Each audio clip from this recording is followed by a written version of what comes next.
Okay, I'm back. So this is part two. If you didn't see part one, you may want to catch that one. But I'm talking about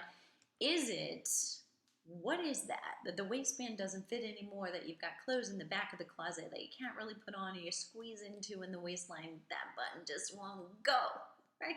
Or you get them on, but by the end of the day, you're like, oh my God, I wanna open that up. Okay, is it belly fat? Is it that you don't have any core muscles and you need to do more core exercise, or is it that is something else? So if it's bloating, here's what I hear from women who are having bloating issues.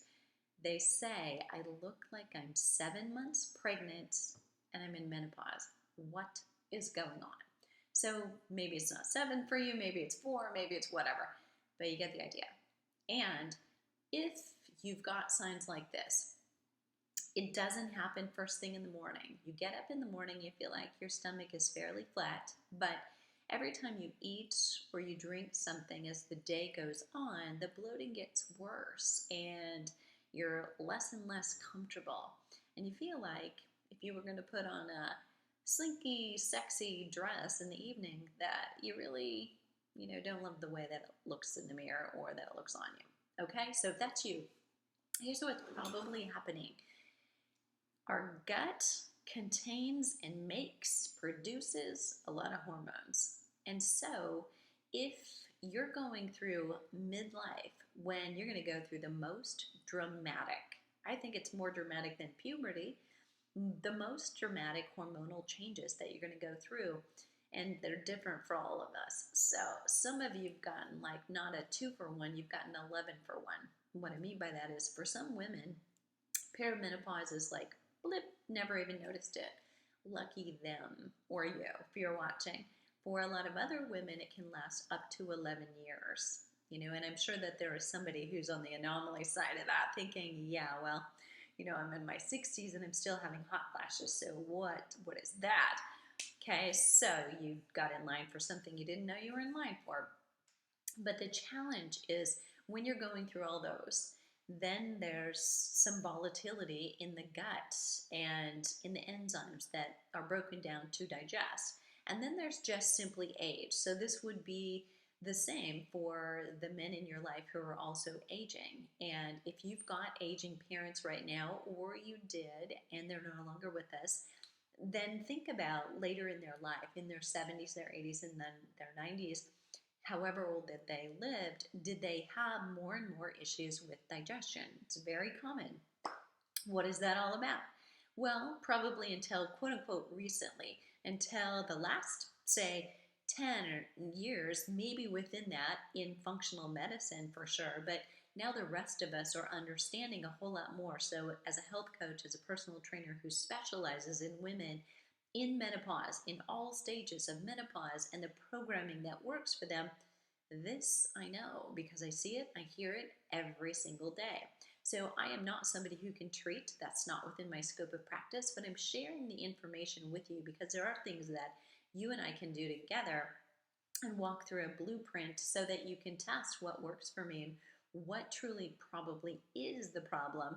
Then do I want to handle it on my own or go to a practitioner who can actually help me just eradicate it completely and get on a better track for eating proper foods, because now you've got the better gut bacteria and enzymes that can help you digest and break down food. But in our 70s, men or women, compared to our 20s, and that's probably one of the most dramatic illustrations, we have a fraction of the enzymes in our gut, the stomach acid needed to break down foods. So all food, if we're sitting down to vegetables or to plant foods, or you do eat animal protein, all foods have some protein in them, and protein is among the hardest of things to break down. We may also struggle to break down fat or to consume it and process it, but we struggle to do that more now in our 50s than we did when we were 20. If we continue down this path, we'll get to our 70s and also struggle even more. So constipation, diarrhea, those things are more common in older adults. But the first signs and symptoms that you've got issues are gas and bloating. two really common things that happen with women that I work with in perimenopause, menopause, and postmenopause. So all phases of menopause. We'll just say that from here on out. What do we do about it? Number one, do not pass it off as normal. You may think, this is my normal, this is true of me. No, let's just throw that away. Even if you've struggled with it since you were 30, it still is not normal, and it may have been related to just a monthly cycle and your hormones still being up and down, but you don't have to tolerate it. So taking a good look at why is that happening, what is happening. You may not have an allergy. You may not have a food allergy that would show up and be life-threatening. You may not have celiac disease, but yet you still could be sensitive to wheat products. You could be sensitive to gluten. You could be sensitive to dairy products, even though it doesn't make you feel bad, and even though you like those things. I do not discriminate against milk, right? I don't dislike milk or dairy milk, but I do know that for about 90% of the women that I've worked with, that eliminating it, or eliminating it for a period of time and then just rotating it every once in a while so that when they get exposed to it, it's not a big deal, or having something that they can immediately take so that they can kind of reduce the symptoms. And if they're traveling and on vacation, the vacation is not spoiled. Or if they're in a slinky dress, then they still look good and they don't bloat immediately or get gas and all of the uncomfortable things and signs and symptoms that nobody wants when they're in public or alone, right? So how do you know? So it is back to those signs and symptoms that you wake up in the morning, it's probably you're much more comfortable, you eat and drink, and throughout the day that's a problem, and you get more bloated. That's a sign. Sometimes it's called SIBO, SIBO, small intestine bacterial overgrowth, meaning you have the bacteria, but they're in the wrong place.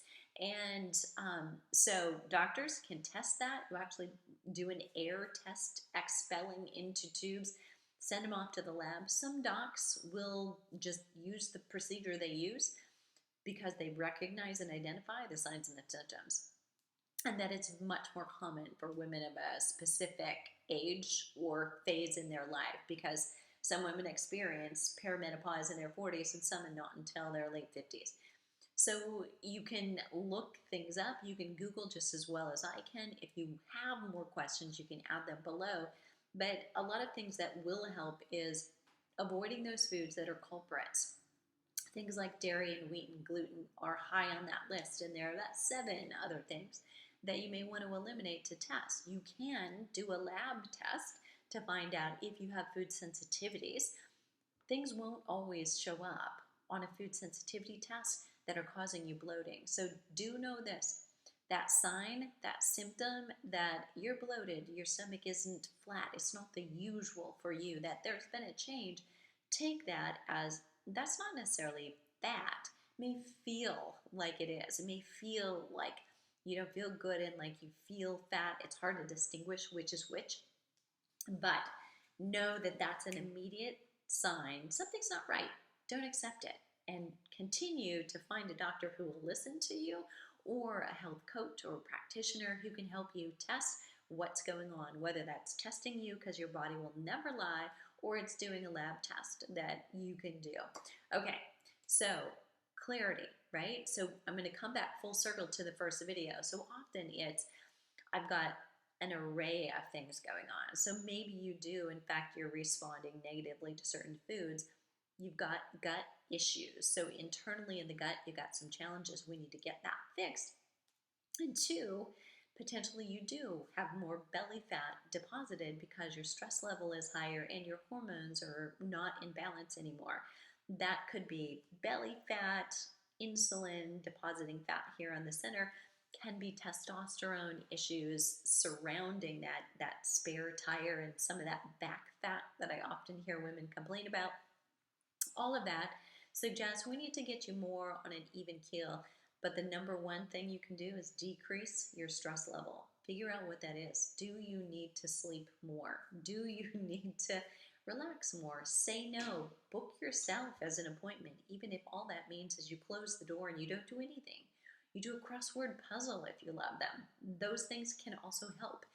Then, last but not least, here I am, exercise professional, telling you you need effective core exercise. And honey, it is not doing a plank for more than a minute, right? So you need to do some planks with a variety and move with your plank because the core stabilizes.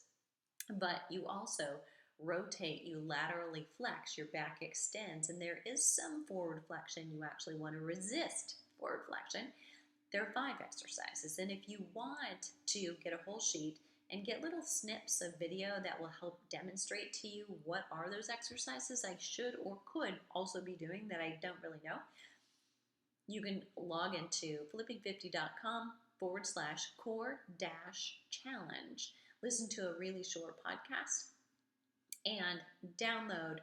If you want to opt in, you'll give me your email address. You'll be able to go get a calendar and a chart with all of some of my favorite core exercises in it, collected over 36 years. But here's the important thing, collected after I did research because I was thrown from a horse right before grad school when I was supposed to be an exercise clinic assistant as a grad student. It took me 3 months to heal, but I did a lot of research about how to strengthen the core without harming the back, and we all need that, all of us. So it made me an expert I didn't know I wanted to be, but they're all safe. They're sane, they're simple. Some are more challenging than others. You won't be able to do all of them right away, but you got to start somewhere. So I'll see you on the flip side. Drop your questions below, and don't forget, subscribe so you don't miss a video, and share this with a friend if this was helpful.